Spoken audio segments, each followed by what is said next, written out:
Assalamu alaikum fam, hope you're doing fantastic.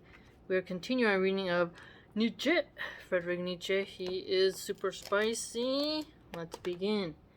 Alright, we were on his section on the teaching of virtue. Okay, let's begin. Honor the magistrates, and obey them, even the crooked magistrates. Good sleep demands it. It is my fault that power likes to walk on crooked legs. Now that one is clever, right? Is it his fault that power likes to walk on crooked legs? That one is really clever writing right there. Is it my fault? I shall call him the best shepherd, who leads his sheep to the greenest pasture that goes well with good sleep. Now this is interesting, because it's again mentioning how the importance of good sleep affects your mood. And when you think of a villain, they look kind of decrepit, as if they are sleep deprived. So that's kind of nerdy. I do not want many honors or great jewels. That inflames the spleen. But one sleeps badly without a good name and a little jewel. One sleeps badly without a good name, so if your reputation is not up to par, you might not sleep well as much, he contends. A little company is more welcome to me than evil company. But they must go and come at the right time. That goes well with good sleep. Again, this is another interesting point because he is mentioning good sleep. So, a little company is better than being surrounded by evil people. I think we all can agree with that extensively. Yet today I think you see lots of entourages of vipers around certain figures, and they may feel like they're cared about, when in reality they're surrounded by those who are not that great. So, fewer friends is better than having a lot who they themselves don't have a very good disposition towards you. And then they must go and come at the right time. Kind of reminds me of how the Prophet, peace be upon him, had the moment where he was shy, had hayat to tell the people to leave, right? So Allah sent down an ayat about behavior, right? Again, it's really important when you visit people that you don't overstay your welcome. Really, really interesting. Much too do I like the poor in spirit. They promote sleep. Blessed are they, especially if one always tells them that they are right. Okay, now this is interesting. The poor in spirit. So somebody who is maybe downtrodden, they're not doing so well. Sometimes if you perceive someone not doing as well, and then when you go to lay down at night, you can feel fortunate, like, hey, this is something I've been given by God in terms of rest and leisure, and others don't have it. And so when you're feeling excited, fortified, make sure you thank Allah. That's what I think when I read this, even though I know he's not talking about Allah Subhanahu, but still, it prompts me to think of that. Thus passes the day of the virtuous, and when night comes I guard well against calling sleep. For sleep, who is the master of the virtues. Now this is interesting. Sleep being the master of virtue.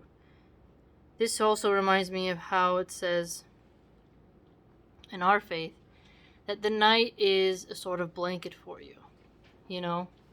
When you are regimented on your prayers, it's very important to go to bed soon after Isha if you're going to wake up for Fajr on time. And when you're alone at night, you commit more sins. You're tempted more to look at things that are haram. So if you go to bed and make sure that you're getting really good sleep constantly, that is something that will help you have more virtues, because studies have shown when you stay up later, you have a more foggier memory the next day. You binge eat more. You are more irritable. Your immune system deteriorates. Lots of things can happen. Does not want to be called. Okay, so this is interesting.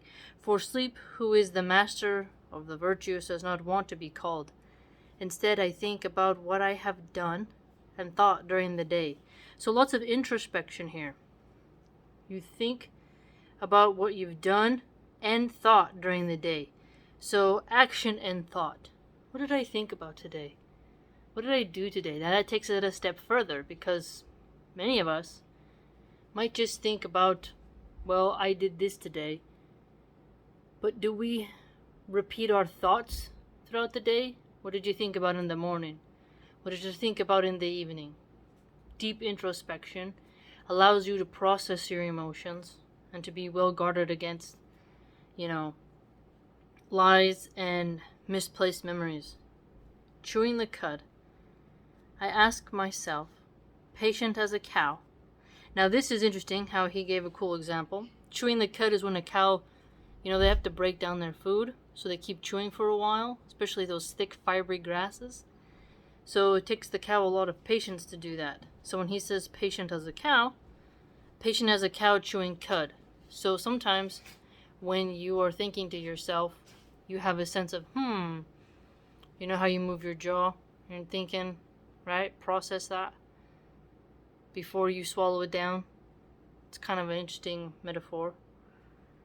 Well, what were your 10 overcomings? So remember this, 10 overcomings. And what were your 10 reconciliations? So 10 reconciliations. Because remember, if you overcame something, you feel more accomplished when you go to sleep. When you have let go of something that angered you or rectified a situation, that's making the reconciliations good. And the 10 truths and the 10 laughters with which your heart edified itself. So here, 10 truths and then 10 laughters. Some people who never laugh, I think they really can lack a spark in life. Because some things are just too funny, especially goats. I mean, there's just too many funny things. If you're never laughing and you always want to be serious, like nothing can make you chuckle, I mean, you've lost a bit of joy. You have the ability to laugh. It doesn't mean you become a clown, constantly thinking things are goofy, but I mean, half the things kids do when they're little are hilarious. So you want to have some laughter. Sometimes you can laugh at yourself, right? Or one of your siblings plays a prank on you, It's really interesting how he's mentioning again that these are things we must overcome so that we can become good and tired and we'll sleep better. And remember here he said that having good sleep is, it's a master of the virtues, right? Something you want to do. He's just reiterating that point for us. Weighing such matters and rocked by 40 thoughts, I am suddenly overcome by sleep, the uncalled, the master of the virtues. Sleep knocks at my eyes, they become heavy. Sleep touches my mouth, it stays open. Verily on soft souls he comes to me, the dearest of thieves. Now here it's like the dearest of thieves is like snatches away the day, snatches away your consciousness for a time, right? Now we know there is no such thing as a spirit of sleep. We know that it's our natural body and the system that Allah Subhanahu wa Ta'ala has sent down. He has no share and dominion of authority, right? Everything comes from Allah directly. There's no sprite or fairy or something like that, but he's speaking metaphorically, right? He's anthropomorphizing an allegorical metaphor, the master of sleep, right? In a very unique literature skill framework. But he doesn't mean he actually believes that there's like a phantom that arrives, right? It's almost like a personification of an emotion, of a process, rather. It's really quite awesome the way he puts it. And steals my thoughts.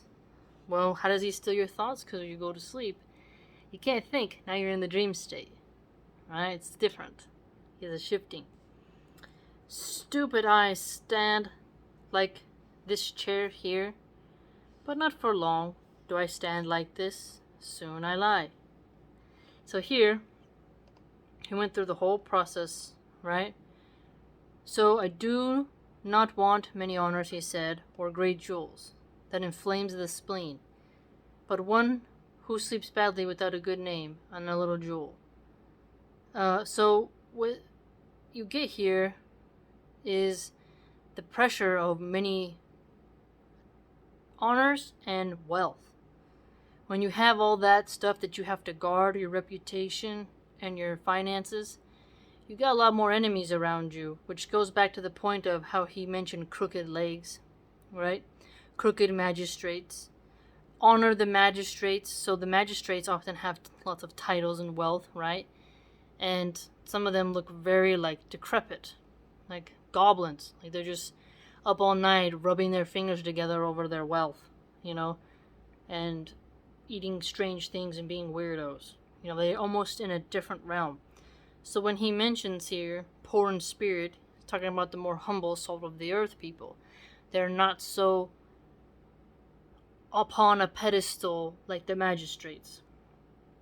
So he calls them blessed instead of the crooked magistrates. Kind of hinting at us that, sleep is something that you want to have. And if you attain it, that is a virtuous deed, right? And he highlights patient as a cow, the 10 overcomings, 10 reconciliation, 10 truths, 10 laughters. So again, highlighting the fact that he wants to make sure people are not just staying awake inside their own mind going nuts, but rather having a sort of bashful sleep period and really solidifying their energy. It's really quite amazing. It's a very poetic way to put it, a very unique way to put it, but it still has a nice truth to it, right? Even if we don't agree with everything he says, the character that he's talking about, Zarathustra, speaking in this way, behaving in this way, is something that we can see some merit in, which is the sign of a great writer. So, hope you learned something, and it's quite nerdy.